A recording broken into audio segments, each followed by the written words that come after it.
Velkommen igen til min podcast Marsalante. I dag den er meget speciel, fordi vi har en meget speciel gæst. Derfor jeg giver velkommen til... Jeg hedder Morten Sundman. Nå, Morten, kan du forklare lidt, hvad du arbejder med? Hvad du laver lige nu? Jeg arbejder med mennesker. Jeg er læge og er ansat på sygehuset på infektionsmedicinsk afdeling. Mm-hmm. Og startede i 2008 det hedder et ambulatorium, altså hvor man ikke er indlagt, men hvor man kommer og er måske en time eller halvanden og taler med en læge og sygeplejerske. Og det startede jeg i 2008, men lidt specielt, fordi det var målrettet flygtninge og indvandrere, som af en eller anden grund var kuldsejlet, gået stå i sundhedsvæsenet, gået stå i livet måske, og hvor det var svært for den praktiserende læge eller sygehuslægen at finde ud af, hvad det egentlig var, der var problemet. Så tilbød vi lidt mere tid, og måske også lidt mere indsigt i, hvad der kunne være de specielle udfordringer, som migranter kunne stå overfor. Okay, men er du specialist i... Jeg er specialist i infektionssygdomme, fordi jeg har arbejdet mange år i Afrika, og der er mange infektioner. Jeg fandt så ud af, da jeg kom hjem, at der også er mange flygtninge og indvandrere, som på et eller andet tidspunkt havner i infektionsmedicinske afdelinger af forskellige grunde. Og de havde mange udfordringer, som ikke bare handler om helbredet, men også den måde, livet kan påvirke helbredet.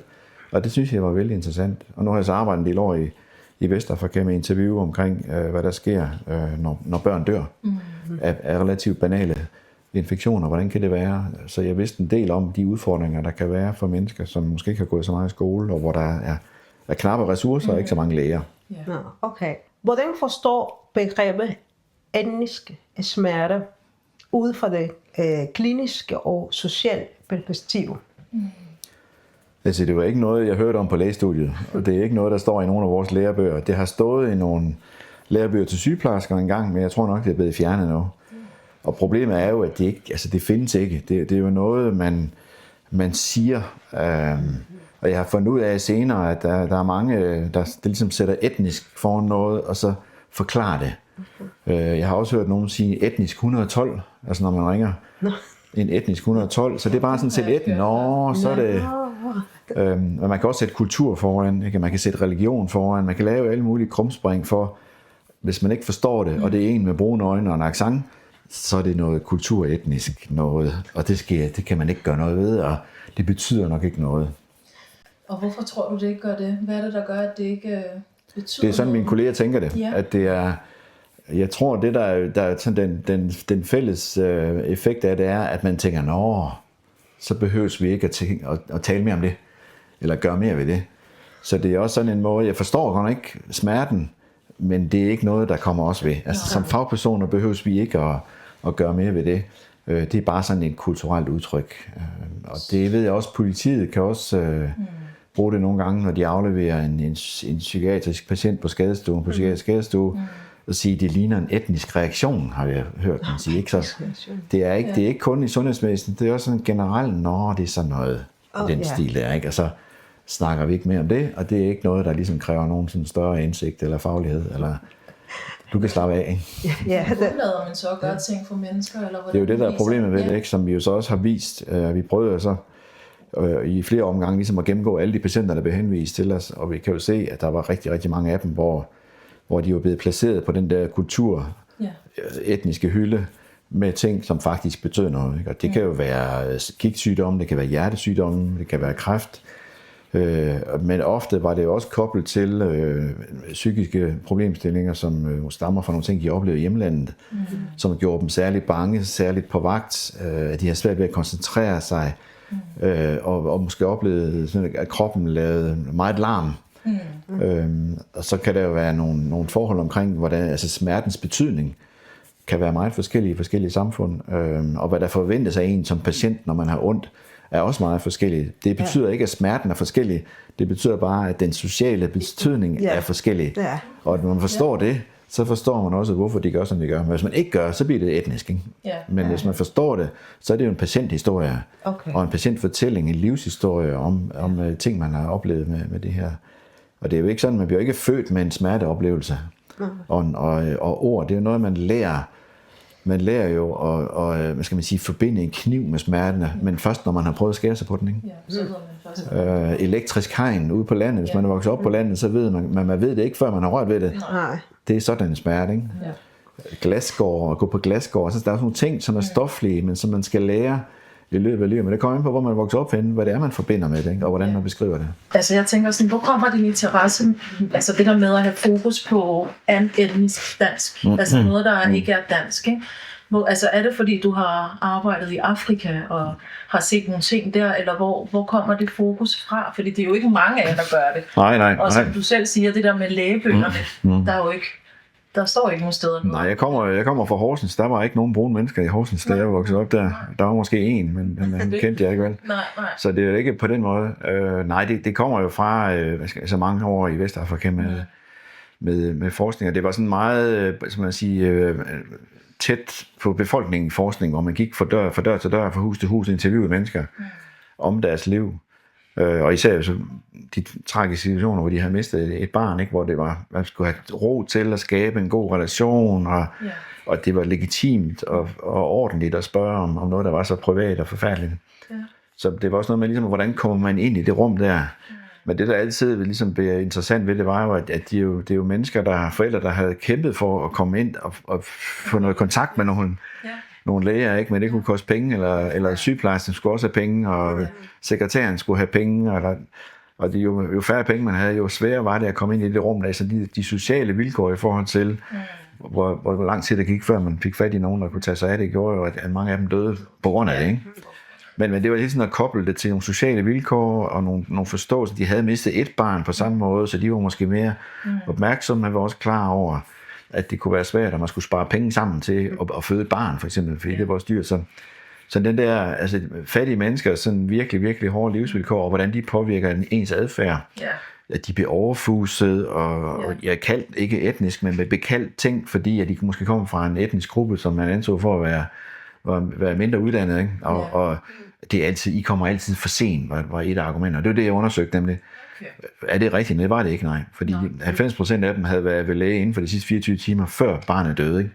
Men hvordan kommer det til udtryk her i Danmark? Altså, hvordan ser men det var det, der ligesom, da jeg så kom hjem, kunne jeg jo se, at mange af de udfordringer, som nu er det så HIV og tuberkulosepatienter, primært hepatitispatienter, mange af de udfordringer, de havde jo fuldstændig det samme, at de havde svært ved at blive forstået og set og hørt.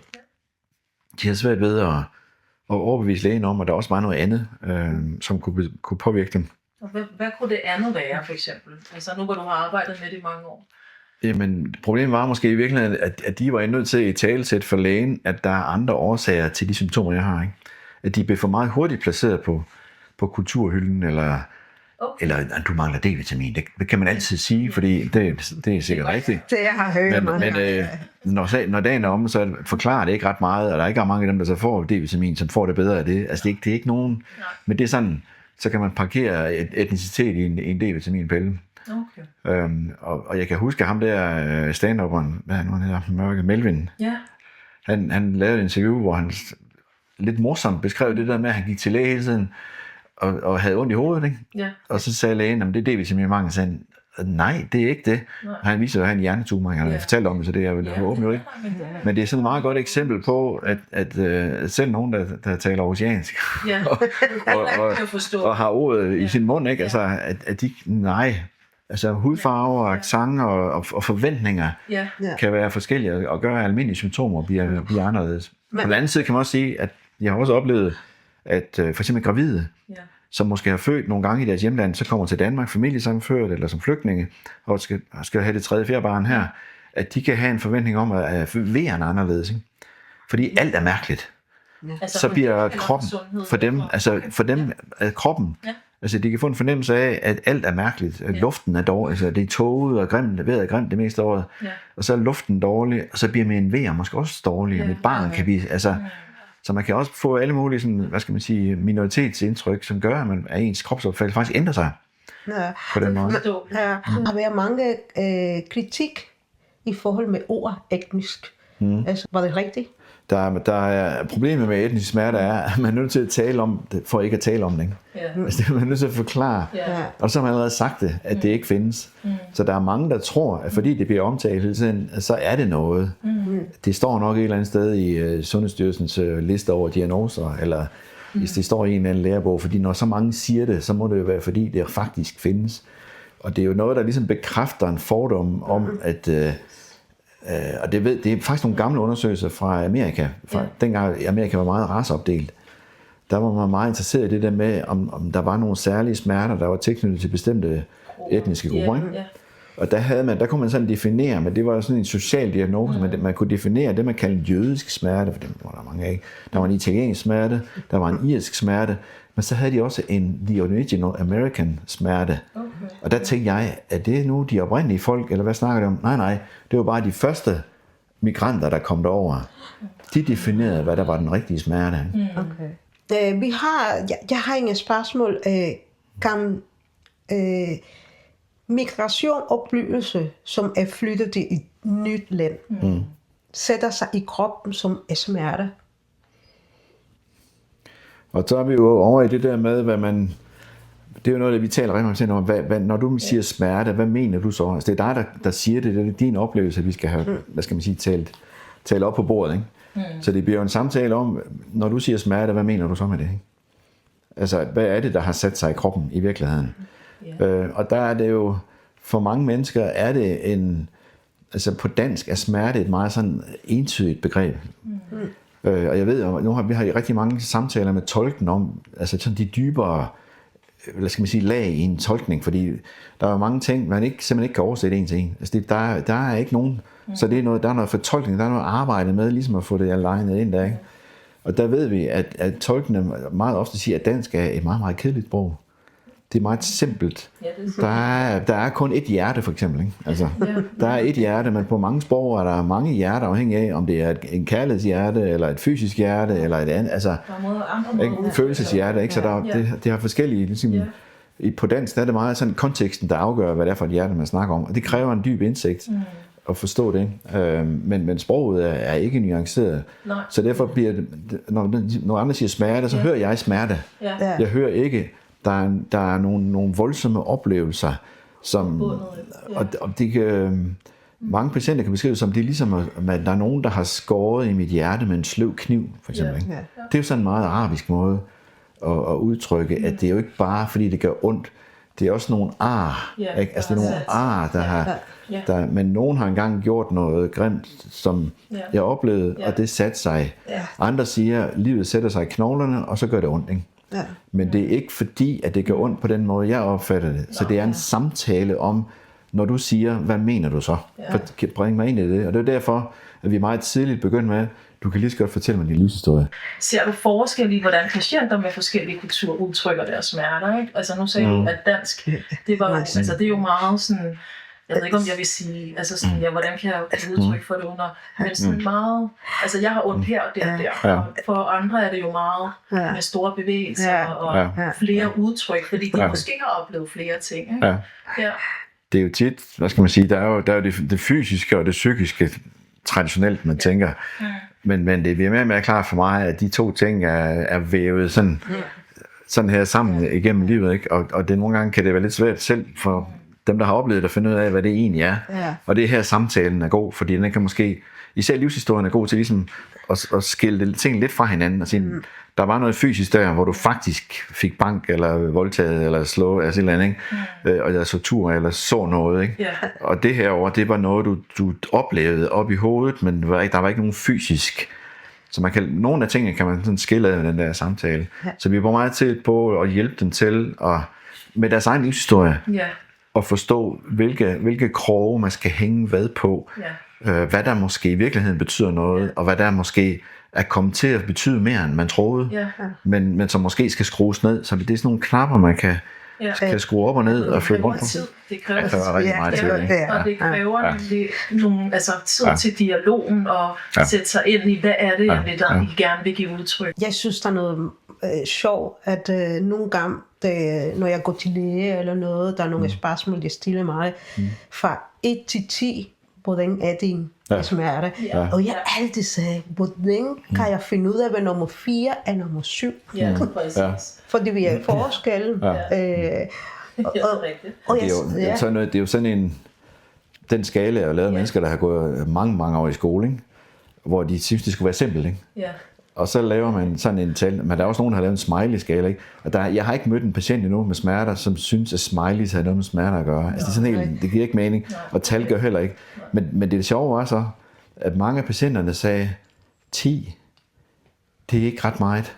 Nej, det var faktisk det, de fleste sagde. Hvor mange har du så? 1 million. Ja.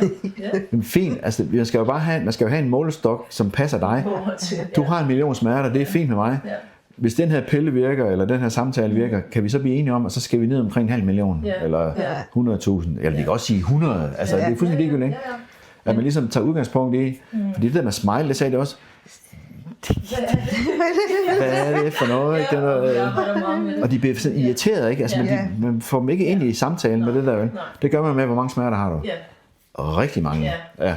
Okay, og så hvis du kan sætte en tal på, om du har rigtig mange, så kan du så sige, hvis det virker godt, så har jeg lidt mindre rigtig mange, ikke? Så er det fint, ikke?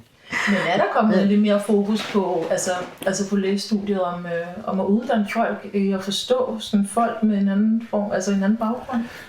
Det kommer langsomt rundt omkring, vil jeg sige. Vi har gjort det, siden vi startede. Vi blev meget hurtigt bedt om at komme og undervise, fordi man ved godt, det er ligesom vand i Sahara, ikke? Altså, vi ved godt, det er svært, vi kalder det etnisk noget, ikke? Men vi ved også godt, det er svært, ikke? Ja.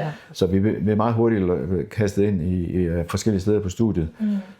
Så har det taget lidt tid, før det er kommet på i København og i Aarhus, men nu er det på. Men det er stadigvæk, altså lærebøgerne, ikke? Altså, der har været eksempel på de der med hudsygdomme, som de er meget ude, ikke? Altså.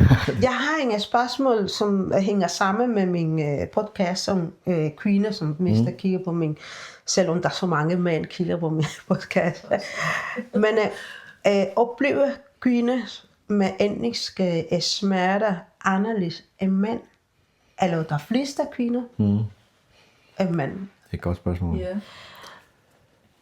Altså, på mange måder tror jeg, at mænd og kvinder bliver sådan socialt opdraget meget ens i verden. Der kan være så nogle steder i verden, hvor mænd har en kraftigere position, end de kan have i andre lande, ikke? Og kvinder kan have en anden rolle. Men jeg synes sådan, at de kønsforskelle, man ser i Danmark, blandt etniske danskere, dem ser man også ude i verden. Bare der er noget målestok, der kan være anderledes.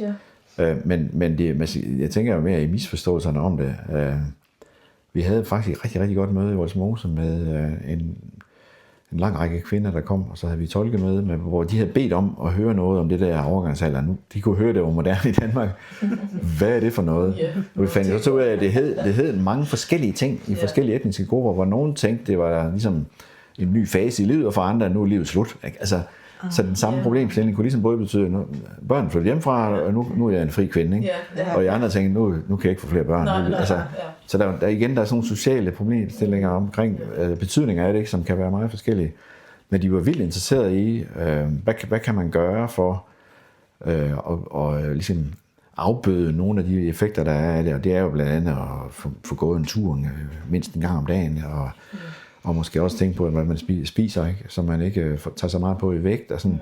Så det var sådan nogle meget simple råd, de gerne ville have, men de var alle sammen koncentreret om, at de havde hørt, at i Danmark, der var det her vigtigt. Yeah. Så det var ikke noget, der egentlig sådan var rooted i deres oprindelsesland på den måde. De vidste godt, det hed noget, og det var lidt ligesom med teenage-unger, ikke? At det kender man ikke, men de får bare en ordre, så er det, altså, hvad er problemet, ikke? Det kan godt være, at de stadigvæk har det, men de bliver ikke set på den måde, som etnisk danske forældre gør. Så der er sådan nogle sjove clashes mellem, de ser det, men hvordan bliver det fortolket, ikke?